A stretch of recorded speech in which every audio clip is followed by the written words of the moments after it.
hard time. I'm doing hard time. I'm doing hard time. I'm doing hard time. I'm doing hard time. Hard time. I'm doing hard time. Hard time. I'm doing hard time. Hard time. Hard time. Hard time. We are also doing hard time.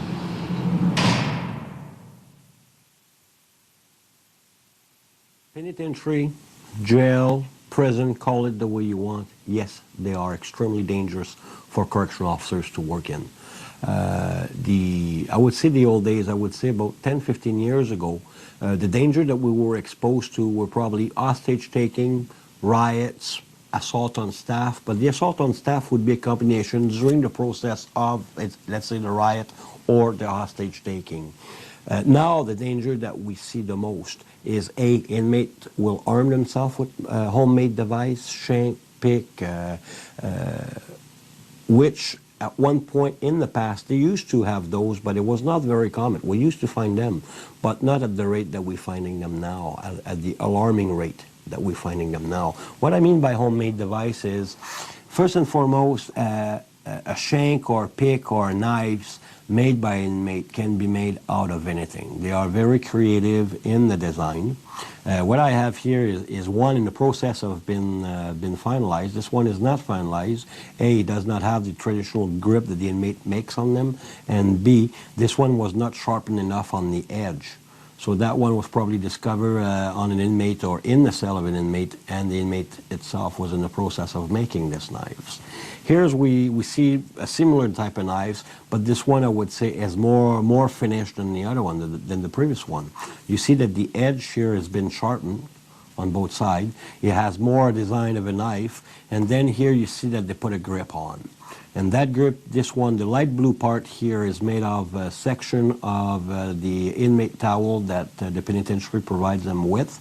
And the rope here that ties the towel onto the knife is a portion of the inmate blanket that we provide them. It's kind of a knitted blanket. And at night, they take great pride and patience to undo the blanket, to use the rope for anything. So this one is a bit more finished than the other one. I would say that one, it would be finished. That would do a lot of damage on the person. The traditional shank or shiv or knives that we used to find used to be made of metal. Any piece of metal that the inmate could get their hands on, they would sharpen the edge. Here they use Scotch tape, regular Scotch tape, just to make the grip, and then on top of that they added the rope. During the assault on the opponent, that the inmate that is doing the assault, in case that he would lose his knife, then the knife would fall there and then he can grab it again and carry on the assault. Instead, that if he doesn't have the rope, then the knife would fall on the ground, and there's strong chances that the opponent may grab the knife and use it on the person that's been assaulting him. So this is another type. Here we see another one made out of metal, and here we have some kind of medical tape wrapped around, and again, the famous rope, to make sure that it stays the property of the one that's doing the assault or using it. Here's a tubular one that they flatten the tube to make it flat, and then they make it sharpened at the end to use it to do the entry, to make the puncture wound here. The favorite one of the inmate, and which is, like I said, it's made of anything. Here you have a regular toothbrush that you found in every household in Canada or inside the jail. This is a regular toothbrush that was given to an inmate. This is an institutional toothbrush because of the color. And we provide the inmate with those every day or every week. And then what they done with it is they melted a broken razor blade on each side. And there again, the razor blade that you see there, that's probably from a Bic razor that we provide again to the inmate. They extracted the blade from the Bic, snapped the blade in half, and melted the blade on each side. Again, we provide the Bic, we provide the toothbrush, and we provide the matches for them to smoke inside. So you see that in every cells, like the elements to make the shiv or the shank or the weapon. I can assure you that, I don't know if you ever extracted a blade from a Bic, but those blades are very flexible and they're very sharp. One slice on the jugular, or maybe one on each side, you're going down. You're game over. This one here would seem like normal. If you had it in your pocket like this, you have a tendency to believe, well, this is a comb. It's a standard handle of a comb. The only exception is you're missing the other part that goes here to comb your hair. And when an inmate has this like this, could probably puncture your jugular vein in the heartbeat again. Once you puncture there, you're going down, and your chance of recovery is very slim on that. This is one of the difficulty that we have inside the institution is we found a lot of weapon at an alarming rate. The rate of violence inside the institution in the last while, I would say in the last 5 to 6 years, like assault on inmate, inmate on inmate, assault on staff, verbal assault on staff has increased dramatically. What we want is that correctional officers be issued with a stab-proof vest, which is some type of garment that protect the vast majority of your body, and we want that to wear that type of equipment under our uniform shirts. And I have a sample here just to show you what it looks like. It's some type of garment. The outerwear is made out of cotton, which you normally wear that under your shirt. And so for personal hygiene, that could be washed in the machine, and it goes like this. So you put that under your shirt. But what protects us is what goes inside of it. It's an insert made out of Kevlar, and it goes inside of this, and it goes in, and you wear that around your body. Another danger that correctional officers are exposed on a daily basis is infectious disease. When I mean about that, I'm talking about AIDS, which is a major one for us. And then you got hepatitis A, B, and C. And on top of that, you have tuberculosis. What Corrections Canada is telling us is that 15% of the inmate population are infected with one of all of those. So it is extremely difficult for correctional officers in the environment that we work to know that you might be exposed to that with the inmate you're dealing with during a verbal or physical altercation with the inmate, or during just an inmate fight, two inmate fighting, one against the other, and the officers has to intervene to separate them. In case of body fluid contact, yes, we do have what we call the PEP protocol, post-exposure protocol, where an inmate had the body fluid exchange with an officer, then the officers undergo that protocol, which is not very nice. The side effects of that are atrocious, and then you undergo on that protocol for 6 months. It creates a lot of difficulty within the couple of the officers in question, i.e. Sexual relations or just regular contact with his child or their child and the spouse. It is extremely difficult for the couple in questions. When there is a critical incident within an institution, let's say a riot or even worse, a hostage taken. We had one in 1990 that I want to share with you, and I also have the permission of the officers involved. We had a case here in the Quebec region in Port-Cartier Institution, which is a maximum security institution, whereas a group of inmates took hostage an officer and another inmate. During the 30-some hours that ordeal went on, the officers were tortured. The inmate in question was tortured and killed, and what they done to that officers, I do not wish to share that with you here on camera today. But the bottom line is based on the traumatic experience that officer suffers, he was unable to return to work as a correctional officer. And based on all the act that governs us, public servant, and especially correctional officers under the PSSRA, it seems that an officer after 2 years was abandoned to himself. The government of Canada, the Correctional Service of Canada, failed to relocate that officer within another department. It seems that after 2 years, he was thrown away like a dirty rag. And that officer put his life in danger to protect society, protect Canadian on a daily basis when he went to work. And that type of situation, we have a lot of them. And it is clear to us correctional officers that the government of Canada abandoned us. The Correctional Service of Canada abandoned us. It is clear that we have to find a way to make sure that when a situation arises within an institution, critical incident, that we take care of those people that are protecting Canadian on a daily basis.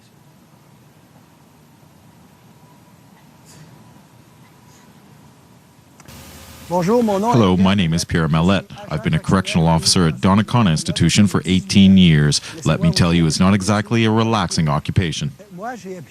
Myself, I applied to the correctional service in 1985. At the time, I was working at a golf course in the summer and on a ski hill in the winter, so it was seasonal work. Finally, a friend of mine came up to tell me that they're opening a penitentiary at Donnacona in the county of Portneuf. At the time, I thought, pretty much like everybody else. You know, I had seen films on prisons, and then I thought it was a pretty rough, tough milieu. You know, completely closed. When I entered the correctional service in 1986, at that time, we had a training of 8 weeks at the college. But they taught me then that the inmate was an enemy. They also taught me how to shoot, how to use chemical agents. They taught me also how to not be a victim of manipulation. I would say at that time that it was a training that was centered more on security than on the programs they have today. You'll recall that in Quebec during the 1990s we had a big biker war between two criminal groups, the Rock Machine and the Hells Angels. That forced Quebec to develop a new strategy to deal with these groups inside penitentiaries that other provinces, I wouldn't say, really have yet. I think they're starting to have these kinds of problems with criminal groups. You'll also recall at the time that there was a provincial correctional officer that was killed as a result of a conspiracy by these criminal groups.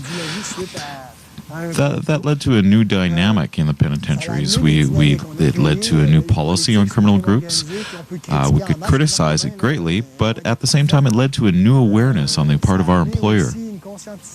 I can tell you also that on the union side of things, this evolution led to a permanent point on the agenda in our regular meetings with the employer, where we look at exactly what is happening in the milieu of organized crime.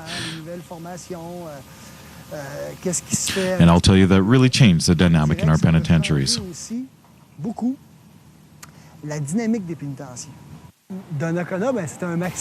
Where I work at Donnacona, it's a maximum security institution. You know, when an inmate ends up at a maximum security institution, it's pretty much the end of the line. At Donnacona Institution, we can have a lot of problem cases amongst the inmates that can't function in either medium or minimum security institutions. It's almost like in a class that if you have students that pose problems for the teacher, we put them all in a single class just for them. From 1986 to about 1993, Donnacona was a new institution, and we had a lot of very, very serious incidents. Sometimes it was necessary to use firearms, and at one time an inmate was fired upon, and he died. At the time, we had correctional officers that were patrolling in the exercise yard of the inmates. One inmate, for whatever reason, took up a baseball bat and started beating on these 3 agents. Of the 3 of them, 2 of them managed to leave that area. The other officer was still in the yard. The inmate continued to chase these 2 other officers to try to continue beating them with the baseball bat. The officer in the tower had no choice but to begin shooting. The officer started shooting warning shots lower and lower until the officers were forced to fall to the ground. And the inmate came to hit the officer with the baseball bat one more time, and at that time the officer fired on the inmate, and it was a fatal shot. He was killed. At that point, I was at the control post, and the problem was that we had about 120 inmates in the yard outside. The officers that were outside, they managed to get into a safe zone where the inmates couldn't go.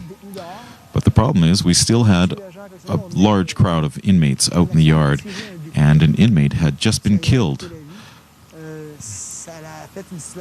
It led to a situation, to say the least, that was very problematic. The inmates started shouting, screaming, all kinds of things, and it could have led to a riot. It could have led to anything, really. At that time, there was a group of officers that gathered inside the building and began admitting inmates one by one. We succeeded in getting the inmates inside, but my post at that time, that night, was actually not right there. It was in the building L, and so I left for the building L. And at that time, we didn't have the equipment that we have today. We didn't have the same methods to verify inmates. We didn't have electric doors. The inmates just walked anywhere they wanted from common room to common room.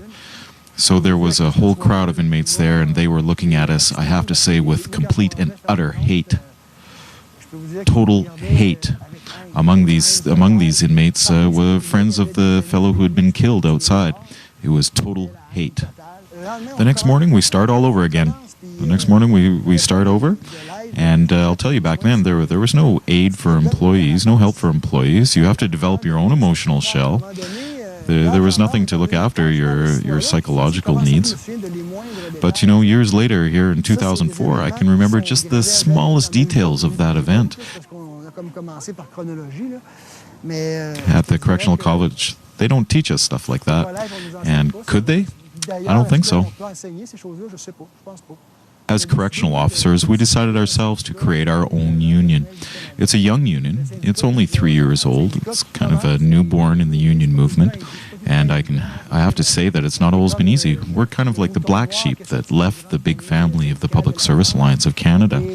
For the employer, the Treasury Board, the employer is looking at us a little bit suspiciously. There's a lot of resistance to change things as they relate to correctional officers. The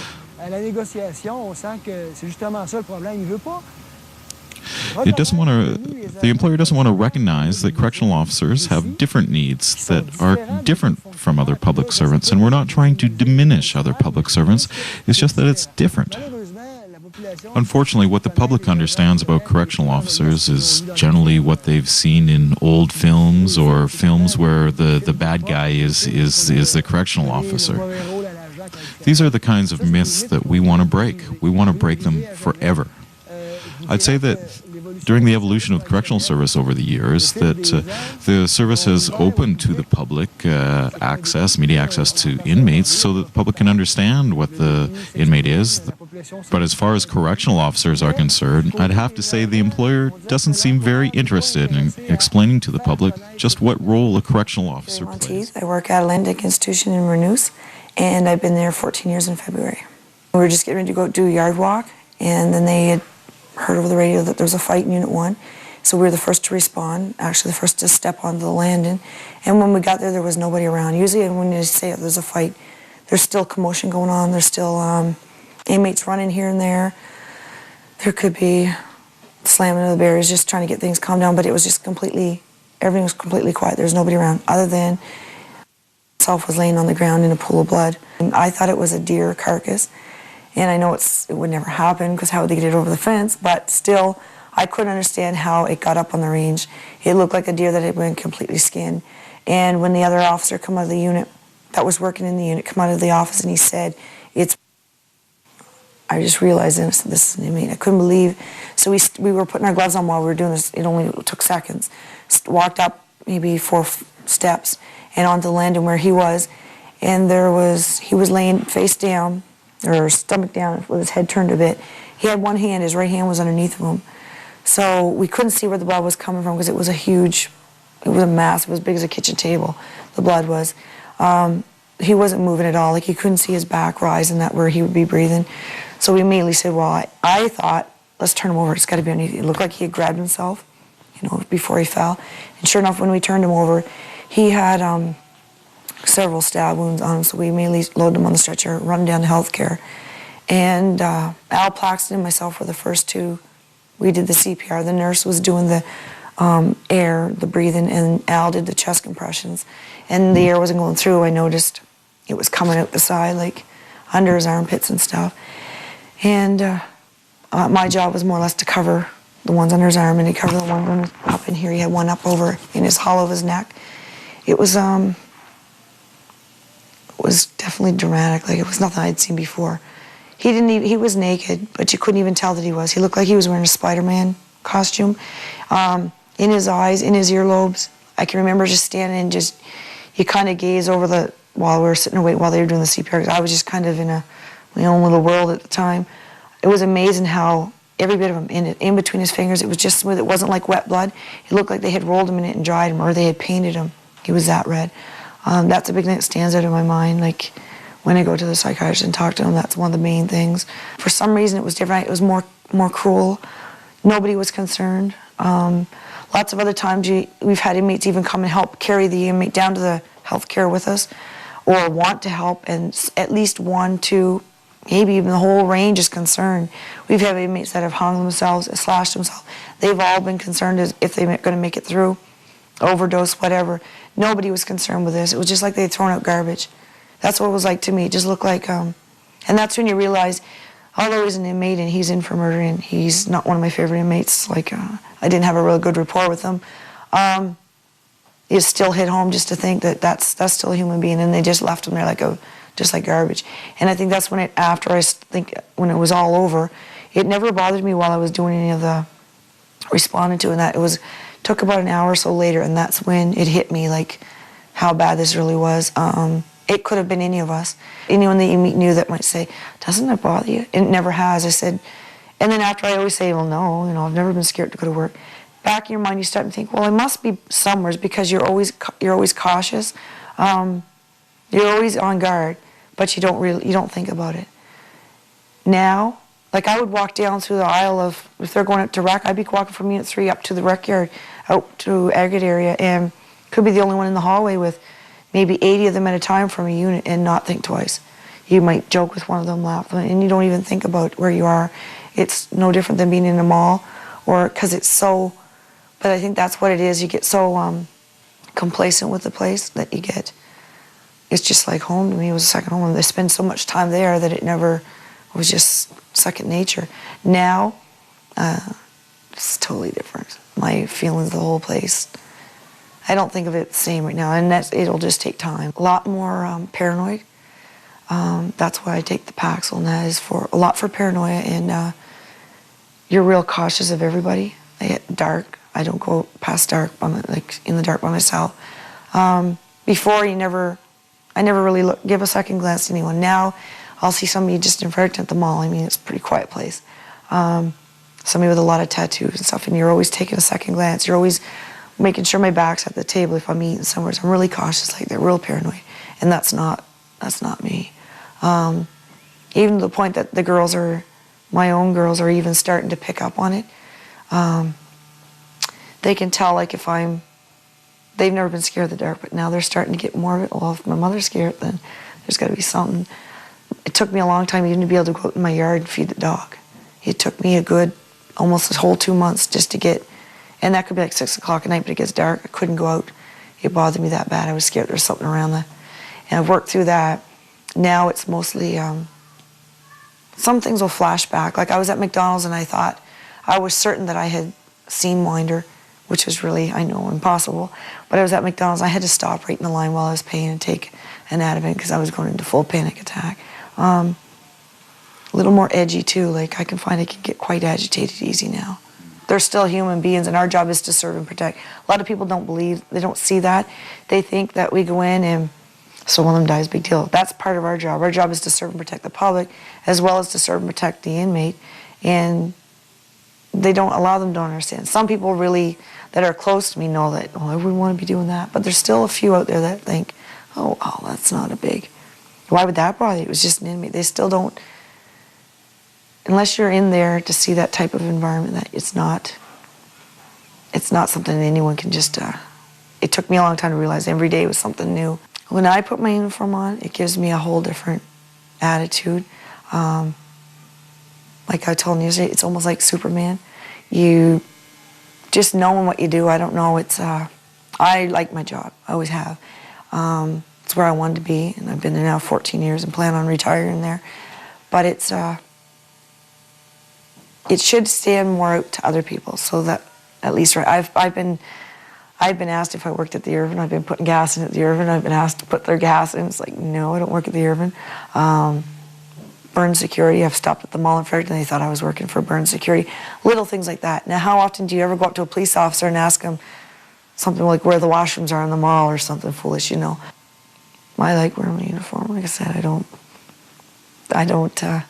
I'm not ashamed of it in any way.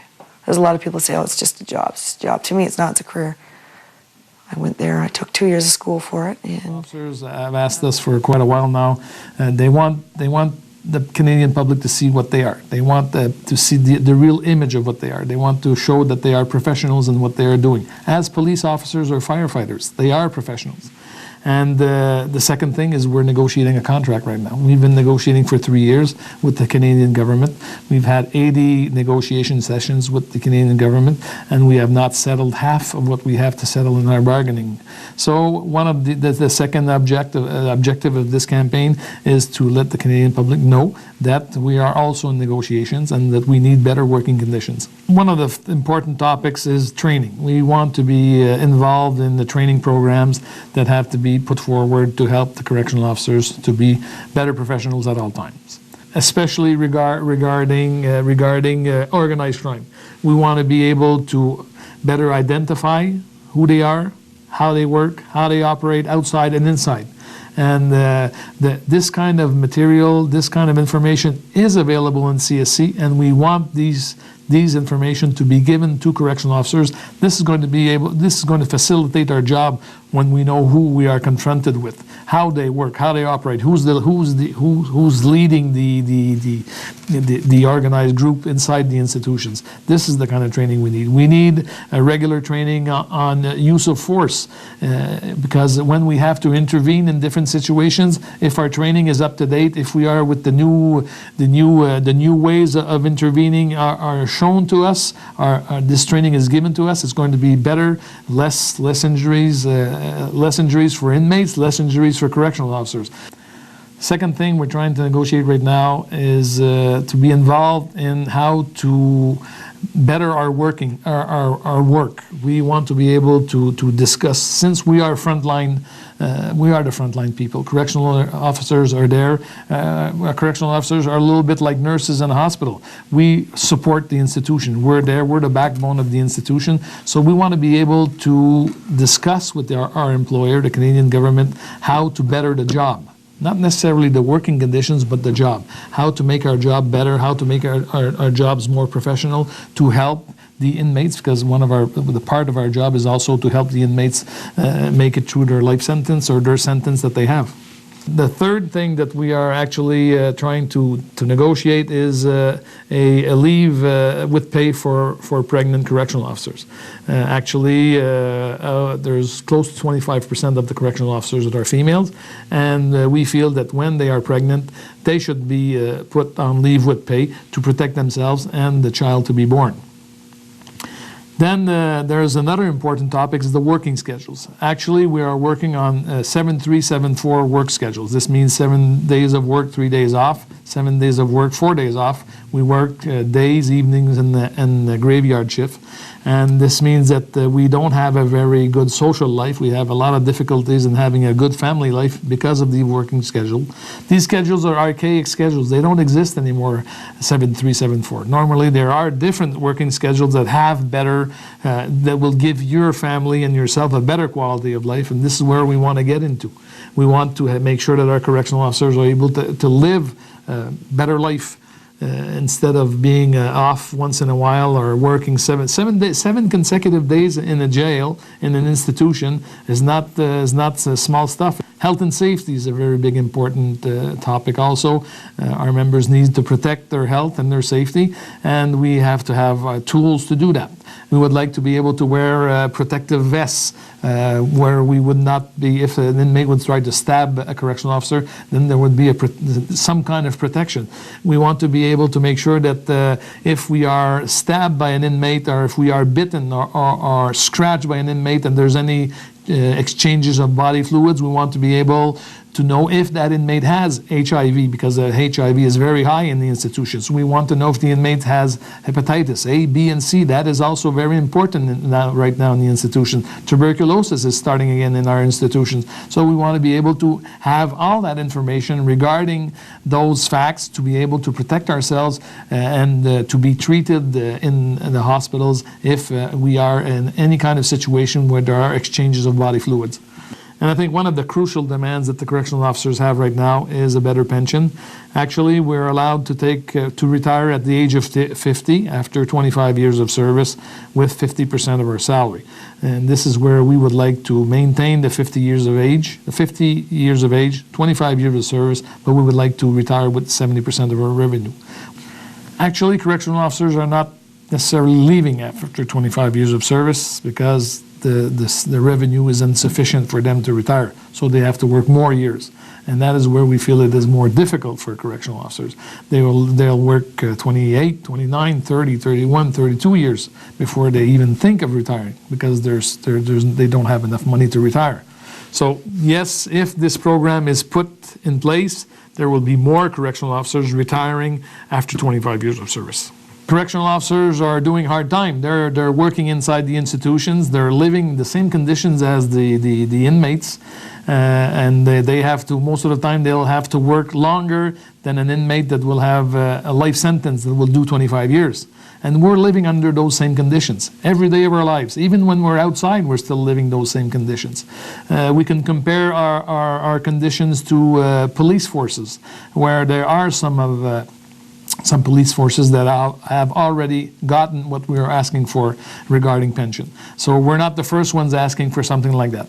At the federal level, sure, we're the only people, or we're the only public servants that work under these conditions, so we feel that we need different conditions. Our working conditions are different, and we need different benefits to be able to do our job and to go through our life as a professional in corrections. Correctional officers are human beings like anybody else, and they have feelings, and they live these conditions like the inmates live them.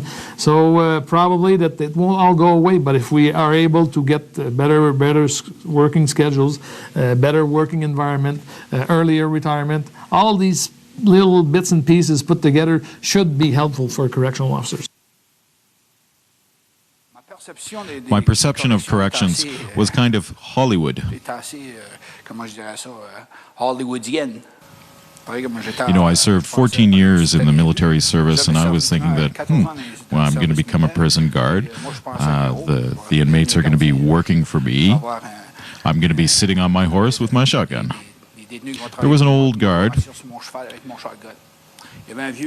was a veteran of the Second World War, Mr. Richard, a very, very good man. He sat me down. He sat down with me because I had also done military service. And he told me, Charles, I'm going to tell you something. I've been watching you do your work, and you can say that you're a military veteran, that you've done many years in the military, but here, this is another world. Don't play with the heads of the inmates. Don't tell them lies. Tell them yes or no, and these people here will respect you. I've had a lot of situations in my career. I've been assaulted about 5 times in my career. I've been punched in the head. None that put me on the ground, but there were a couple times when I've been kicked in the face.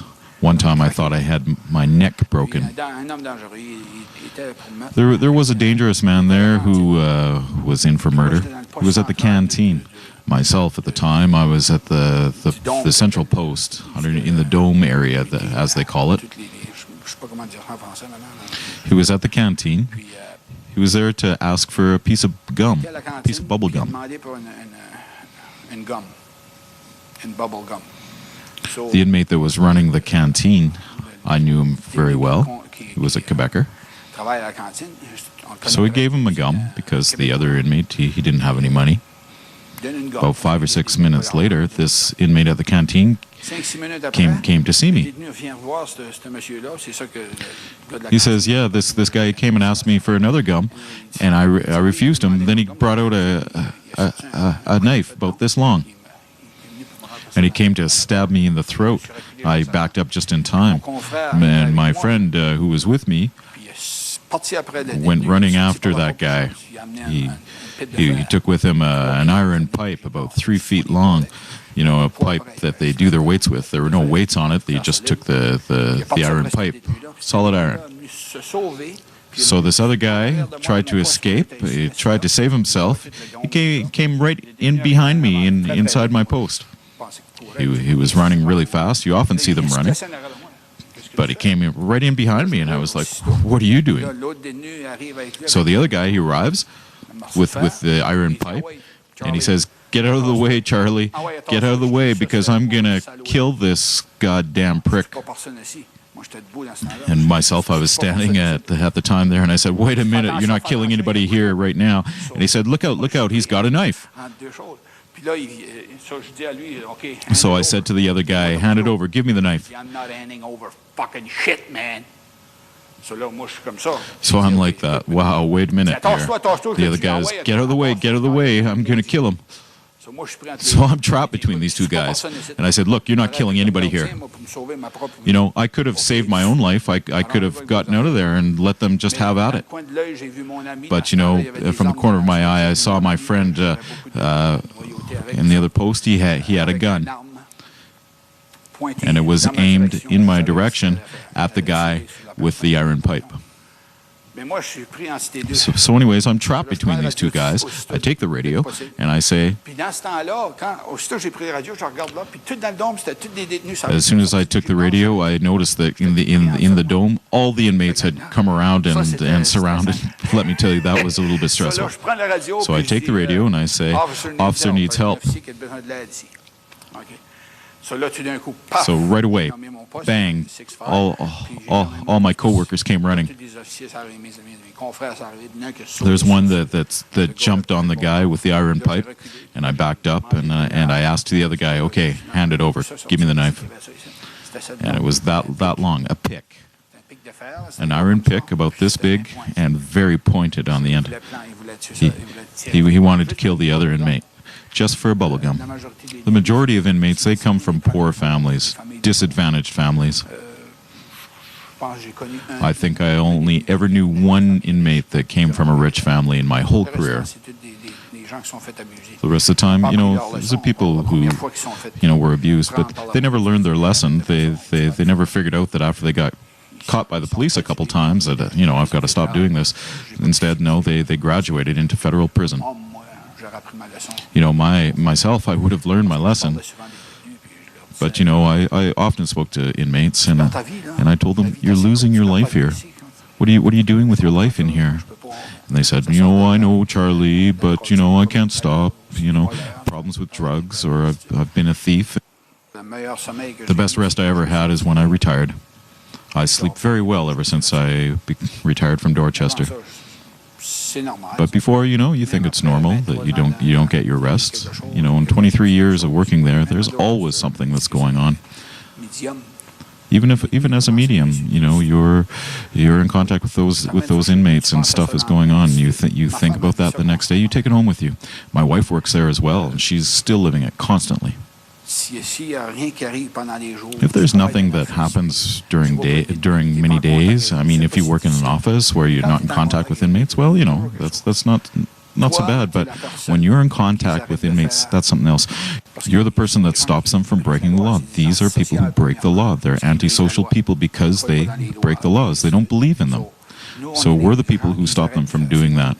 We're the people who organize them. We're the people who tell them when to go to bed. And we're the people. My name is Mike Long. I'm a correctional officer at Kingston Penitentiary. I've worked behind bars for the last 12 years.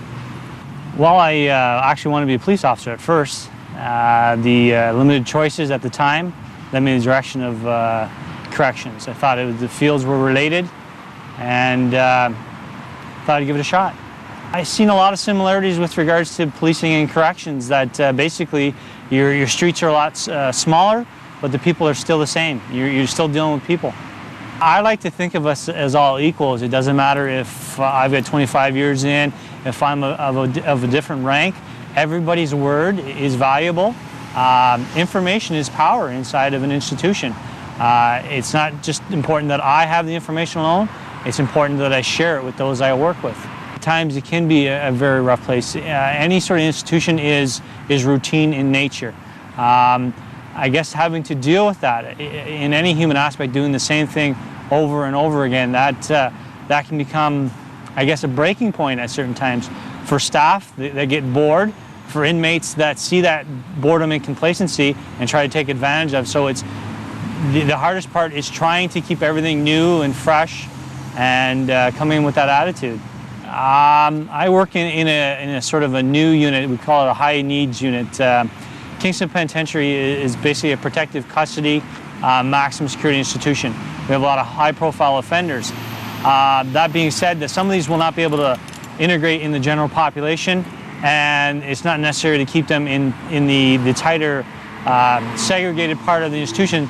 So there's a little more freedom in this high needs unit. That being said, every day in the institution is basically the same. All inmates are entitled to, they'll get fed 3 meals a day, they're entitled to showers and an exercise period of time. Other than that, we have scheduled visits to the hospital to see doctors and nurses. There's times where the inmate has made a special purchase outside the institution and is taken to a different area to collect that. We're not as rigid as a segregation unit where we have to escort every inmate with 2 officers. We're a lot more flexible. It's just that we're trying to integrate these people back into a prison open population. So they might need some encouragement with regards to general everyday skills that most of us take for granted.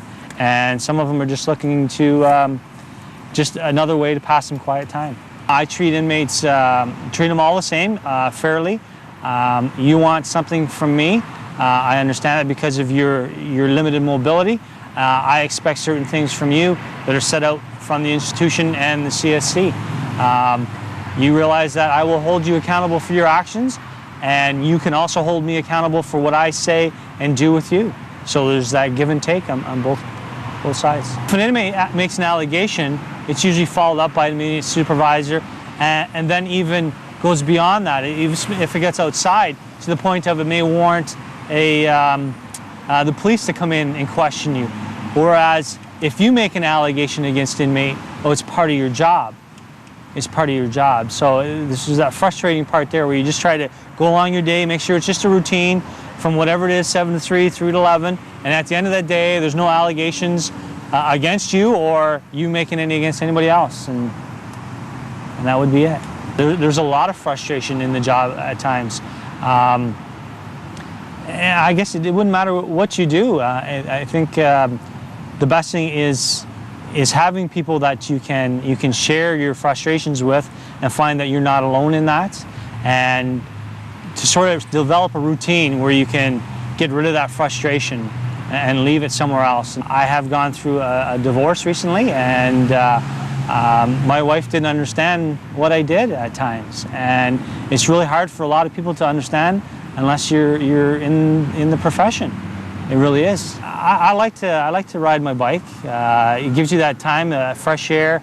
It's something, some people can run. I like running too, but I guess the bike is a way of taking you a greater distance away from where you usually are. So it's one way of just letting things go, using that physical energy. That's an important part. So, some people, like I said, run, hike. There's a lot of people in corrections do a lot of outdoor activities, and mine just happens to be riding a bike.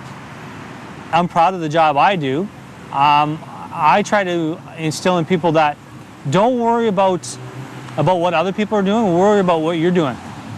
Take the adage that if somebody was looking over your shoulder every time, are you doing what you're supposed to be doing? Are you doing it professionally? Don't rely on somebody else to tell you what to do.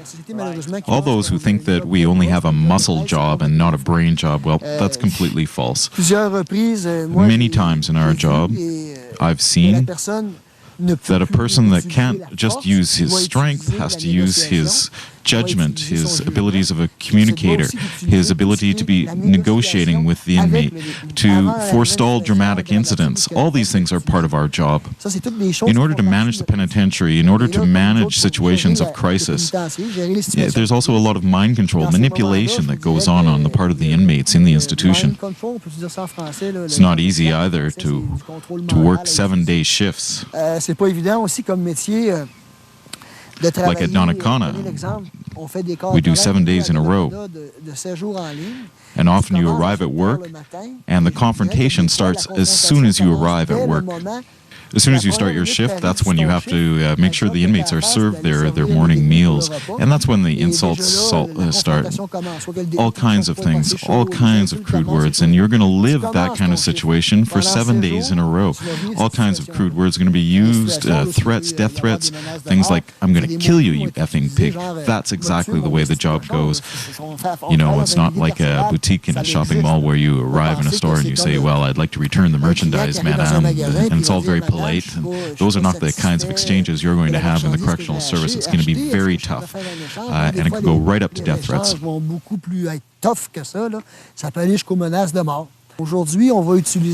we're going to be using a lot more of a negotiating kind of system. When I started in 1986, things were a lot different than they are today. For instance, when we go do cell extractions, back in 1986, it wasn't very complicated. The supervisor told you, go get the inmate out of the cell. So we went there, several of us, and we said, get out of the cell. And if he refused, we intervened.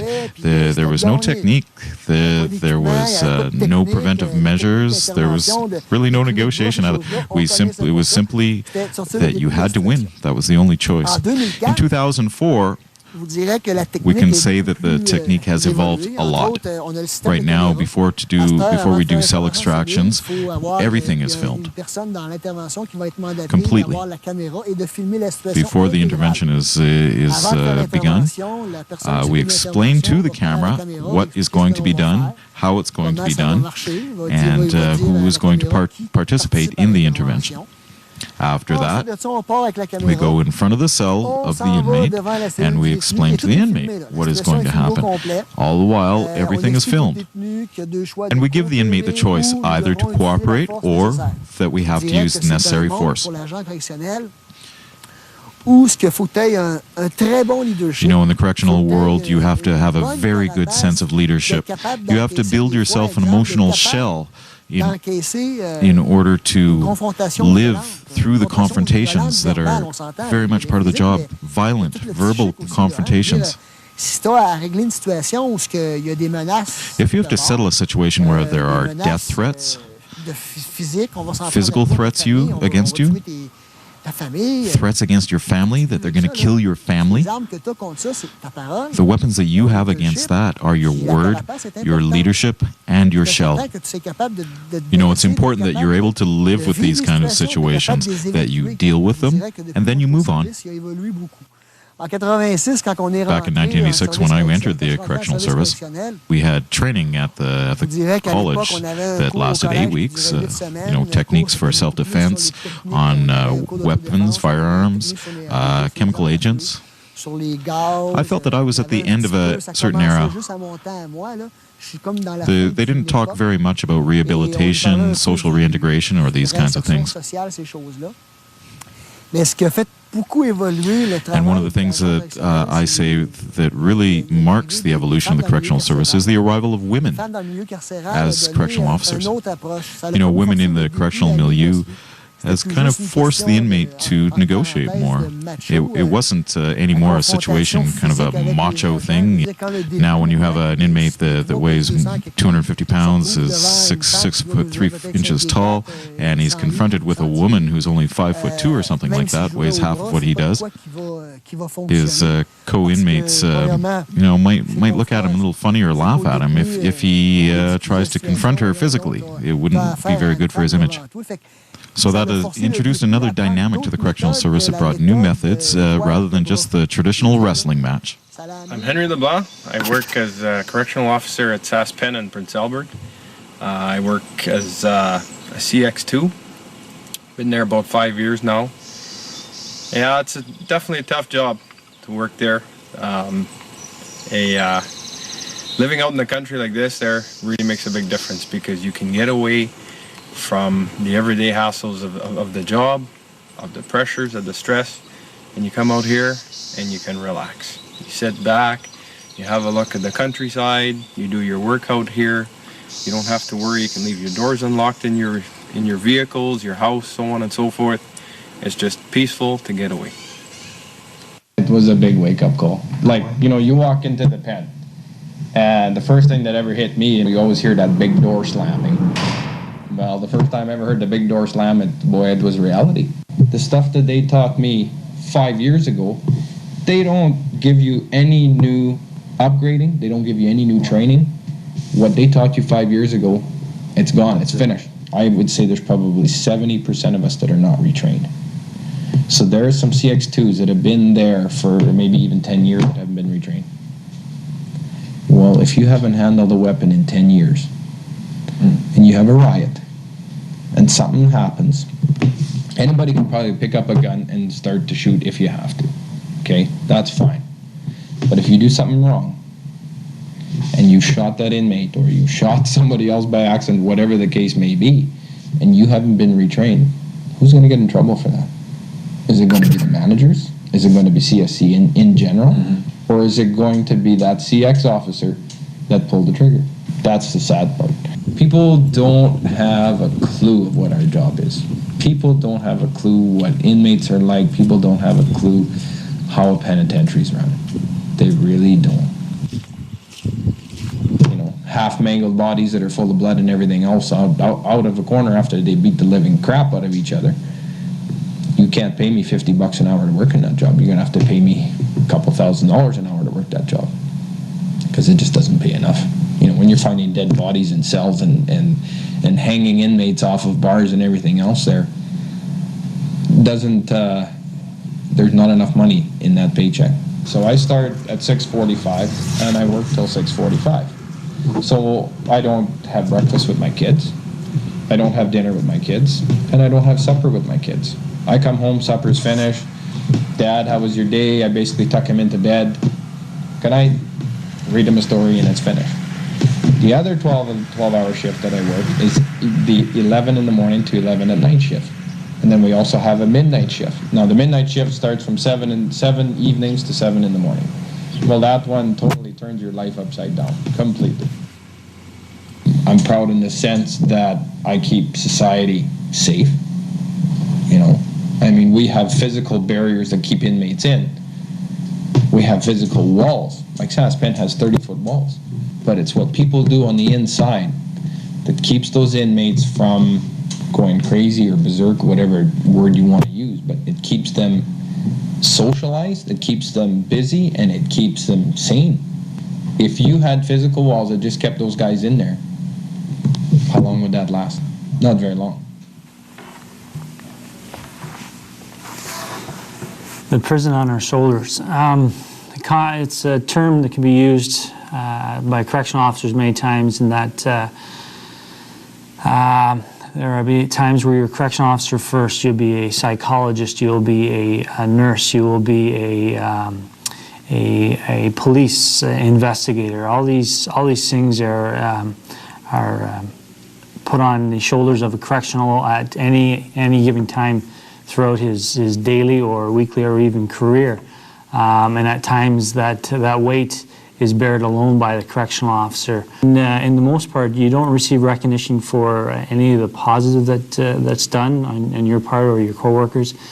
You seem to get questioned whenever anything negative happens. You may be fine, you may be doing the job well, and the same job over and over, but when something goes wrong, somebody wants to usually use somebody, being that correctional officer, as a scapegoat as to the problem, rather than having the individual being the inmate responsible for their own actions. But I work for the people, the correctional officers I work side by side with. I work with my supervisors, the warden, deputy warden of an institution, the Solicitor General, Commissioner of Corrections.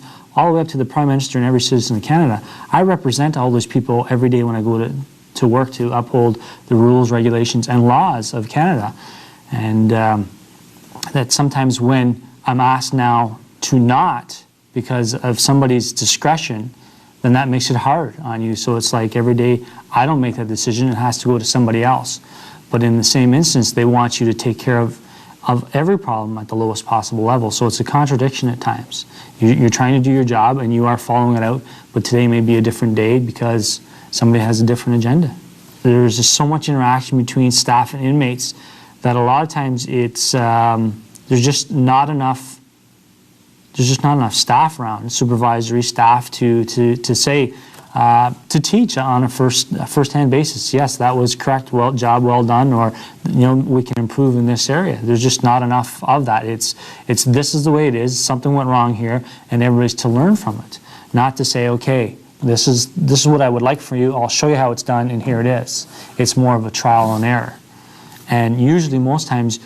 Again, you're not going to receive the positive feedback. That's usually from coworkers. You're going to receive it negative, and in the same instance, whenever anything you're hearing from management is negative, then you get your back up that, I really don't want to hear from you anymore. I'll go in there, do my job, and if I don't hear anything, well, then that's a good thing for me. Correctional officers need professional recognition in the same part that a police officer on the street or a firefighter or a first aid provider or, emergency first responder would. Because we are all of those at different times, carrying those jobs within basically any institutional setting. It is basically a city within the confines of the city that institution is in. So we do all of those, in addition to our regular job, we do all those at times and individual jobs of those. So we're no different than all these people that receive that recognition. The only difference is that they're in the public eye and we are not. Human beings like everyone else. That means to me that just because of where we work in an institution, we are not the institution. We still have families and friends and are involved in our communities like everybody else is. I work in segregation and I see confrontation almost every time I'm there, every day. Whether it's name calling, people throwing things at you, people getting into your face, not liking what you say to them, when they're questioning your authority. I feel personally threatened often. I mean, I was assaulted twice in March, badly, and now I find that I got hot water thrown on me in March, and now I find when the inmates are served a hot drink, I'm more leery of, okay, watch out what that inmate's going to do with that hot drink, that he's not going to throw it on me. So I'm more leery all the time now. I think you learn all the time about being careful and being cautious, and the minute you let your guard down, that's when something's going to happen to you. The offenders seem to have more rights than we do, and we find that really difficult. And I think that reflects on us as professionals. Where I work is that if an inmate makes an allegation against you, they will investigate it to no end. But when you come to them because an inmate's giving you grief, it's kind of pushed aside. When I came here, I was naive enough to believe that the people I worked for would stand behind me, but they don't. So I'm much more cynical of them now. Family life is very important, and I wish we had a better schedule that would accommodate that better. Because I find when I work 3 weekends out of a month, I don't have the time for my kids. And I really miss that. Well, I think I have a heightened state of awareness around me at home. I'm aware of that my doors are locked, and even though even during the day, in the middle of the day, my doors are all locked. And I think that's a state of fear. I think I have a fear of someone stealing my children. Is that any different than anybody else? I don't know. Maybe I'm more aware of it now because of where I work. My biggest fear as a mother is for my kids, and I think when I'm dealing with these people all the time, that I become more aware of what they're capable of. And that's scary that people are so capable of such horrible things.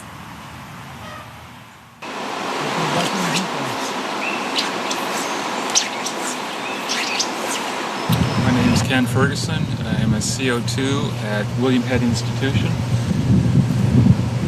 My job is not an easy job. I like to do my fly fishing. I like to do my marine work with my boat, and those are some of the things that I really enjoy to do.